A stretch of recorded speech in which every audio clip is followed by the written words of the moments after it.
টাকা নিয়ে ও তো কোনোভাবেই কিন্তু লিগালি কিন্তু সে পারে না টাকাটা রেখে মানে আমার অন্য কাউকে ক্যাশ দিয়ে দিতে। জি জি সাকিব ভাই, আমি এগ্রিড, আমি অ্যালাইন্ড আপনার এই কমিউনিকেশন সাথে।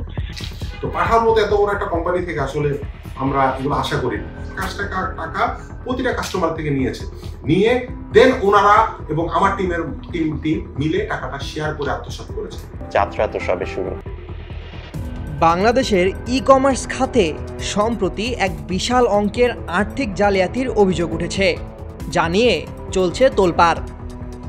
দ্য মল বিডি নামক একটি ই কমার্স প্রতিষ্ঠান অভিযোগ করেছে তাদের ৩৫ লক্ষ টাকা আত্মসাৎ করা হয়েছে।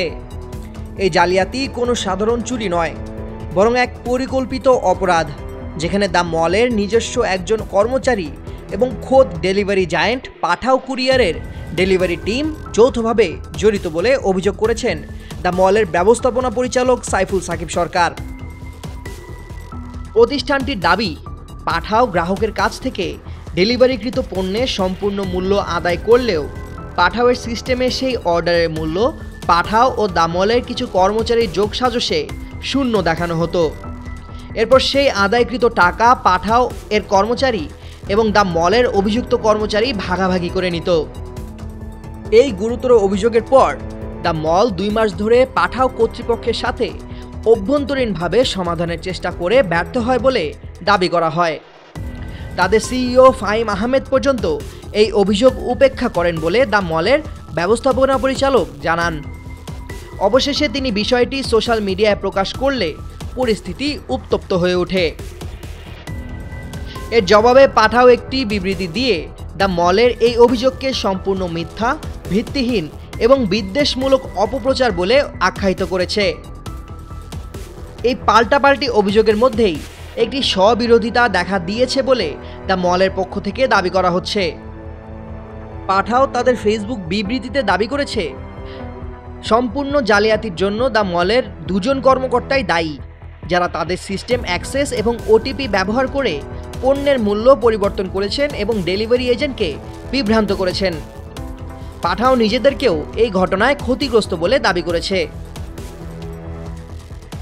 তাহলে সব যদি মিথ্যা হয়ে থাকে, তাহলে আপনাদের ডেলিভারি ম্যানরা কিভাবে প্রতিটা কাস্টমার থেকে টাকা নেবে? সিওডি 0, তাহলে তো 0 হলে তো কাস্টমার থেকে টাকা নেওয়ার কথা না। টোটাল ক্যাশ হ্যান্ডলিং আপনারা করেছেন। আপনি যে আমাকে ফোন দিয়েছেন, অডিওর ভিতরে ছিল, অডিওর ভিতরে আপনি নিজে বলেছেন যে এই প্রবলেমের পরে আপনি আপনার সিস্টেমটা আপডেট করেছেন। তবে দ্য মলের ব্যবস্থাপনা পরিচালক পাঠাওয়ের এই ব্যাখ্যাকে চ্যালেঞ্জ করেছেন। দ্য মলের পক্ষ থেকে প্রশ্ন তোলা হয়েছে, যদি সিস্টেম হ্যাক করে অর্ডারের মূল্য শূন্য দেখানোই হয়, তবে একজন নিরীহ ডেলিভারি এজেন্ট কেন সেই 0 টাকার পার্সেলের জন্য গ্রাহকদের কাছ থেকে সম্পূর্ণ টাকা আদায় করবেন?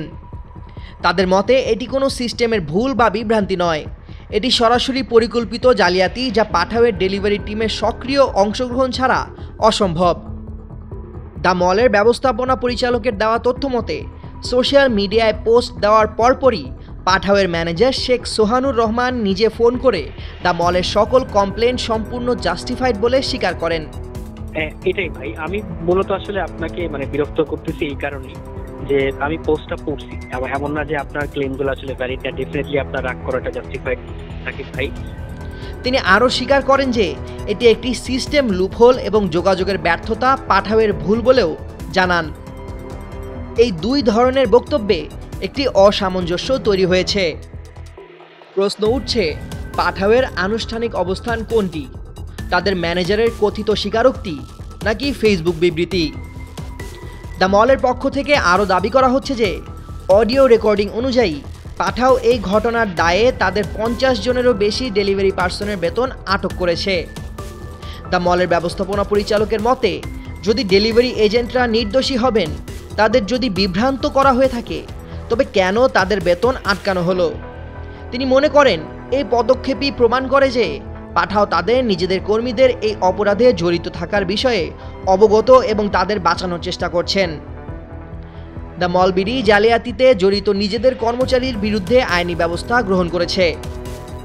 সেই অভিযুক্ত কর্মচারীদের গ্রেপ্তার করা হয়েছে এবং তারা আদালতে 164 ধারায় স্বীকারোক্তিমূলক জবানবন্দি দিয়েছেন, যেখানে পাঠাও টিমের জড়িত থাকার কথাও উল্লেখ আছে বলে দ্য মল দাবি করছে।